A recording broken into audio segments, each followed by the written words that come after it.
بسم اللہ الرحمن الرحیم۔ ختم نبوت کے دروس کا سلسلہ چل رہا ہے۔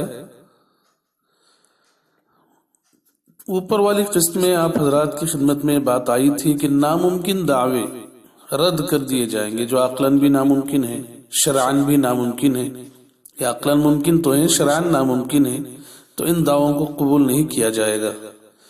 آج آپ کو یہی بات چند مثالوں سے سمجھانا ہے کہ ناممکن دعوے کسے کہتے ہیں۔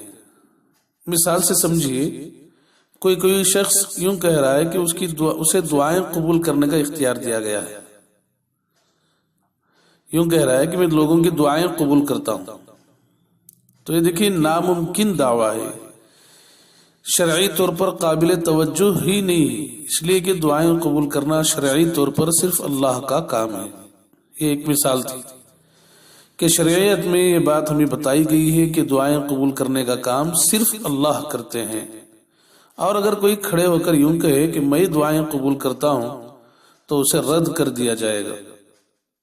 ایک دوسری مثال، مرزا قادیانی نے اپنے لیے علم غیب کا دعویٰ کیا کہ میں علم غیب جانتا ہوں۔ اس کی تفصیل بھی اس نے بیان کیا کہ میں نے اپنے رسول مقتدی سے یعنی نبی کریم صلی اللہ علیہ وسلم سے باطنی فیوز حاصل کر کے اور اپنے لیے اس کا نام پا کر اس کے واسطے سے خدا کی طرف سے علم غیب پایا ہے۔ اس کے اپنے الفاظ ہیں، رسول اور نبی ہوں۔ یہ غلطی کا ازالہ صفحہ نمبر 4 اور 5 میں یہ بات موجود ہے۔ روحانی خزائن کے حوالے سے جلد نمبر 18 صفحہ نمبر 210-211۔ تو اس میں اس نے دعویٰ کیا ہے کہ مجھے علم غیب ملا ہے، رسول بھی ہوں، نبی ہوں۔ تو علم غیب ملنے کا جو دعویٰ ہے قطعاً قابل قبول نہیں ہے، اس لیے کہ نصوص قطعیہ قرآن اور احادیث یہ بتاتی ہیں کہ علم غیب صرف اللہ کی صفت ہے، وَعِندَهُ مَفَاتِحُ الْغَيْبِ لَا يَعْلَمُهَا إِلَّا هُ۔ اسی طرح تو یہ مثال ہے ناممکن دعووں کی۔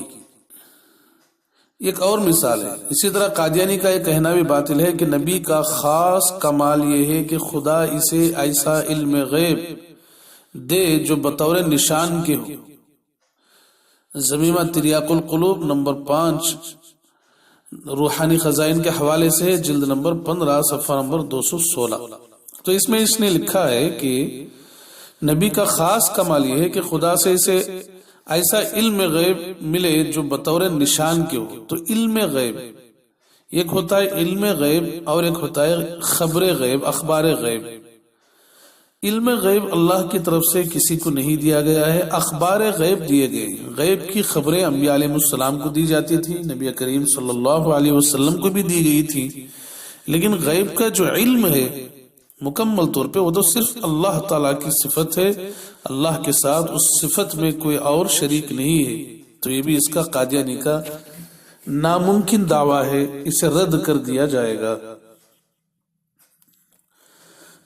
دیکھیے نبی کریم صلی اللہ علیہ وسلم کی آمد سے پہلے انبیاء کرام آیا کرتے تھے۔ اس زمانے میں جو بھی نبی آتے اور نبوت کا دعویٰ کرتے تو ان کو معجزات دیا کرتے تھے۔ اس وقت کوئی جھوٹا مدعی نبوت معجزہ نہیں دکھا سکتا تھا۔ مدعی نبوت ہو کر معجزہ دکھا دینا دعوے نبوت میں سچے ہونے کی دلیل ہوا کرتی تھی۔ یعنی کوئی دعویٰ کر دے نبی ہونے کا تو پھر وہ یوں ہی سچا نہیں تسلیم کر لیا جاتا جب تک کہ وہ معجزہ نہ دکھاتا۔